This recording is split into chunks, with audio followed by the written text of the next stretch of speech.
In this video, we're going to see two examples of divergent series that are divergent for different reasons.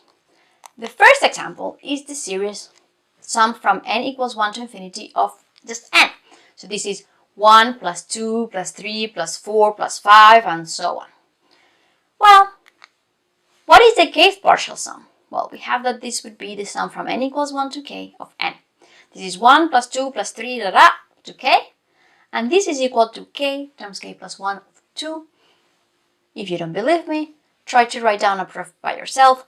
There are many different ways of doing it. One of them is by induction.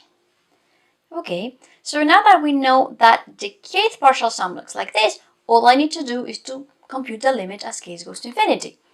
But well, we know that this goes to infinity. So my series is divergent. So in this case, what happened was that the series became too large, like eventually all the terms add up to infinity. The next one is going to be divergent, but for a completely different reason.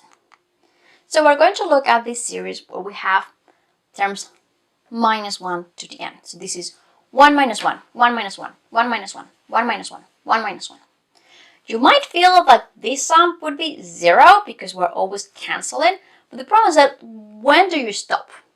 Do you stop when you end up at 0? Do you stop when you have a 1? What should we do? So if we write down carefully the partial sums, we'll see what happens. The first one is this one. S2 is 1 minus 1, which is 0. The third partial sum would be 1 minus 1 plus 1, so it's 1. Then we have 1 minus 1 plus 1 minus 1 is 0.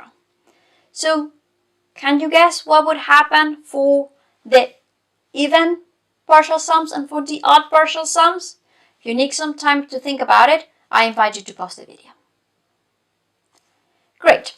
So probably by now you know that the kth partial sum is equal to 1 if k is odd and 0 if k is even.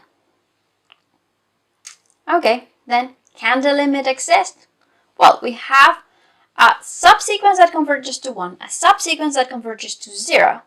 So we have two subsequences with different limits. We know that this limit cannot exist.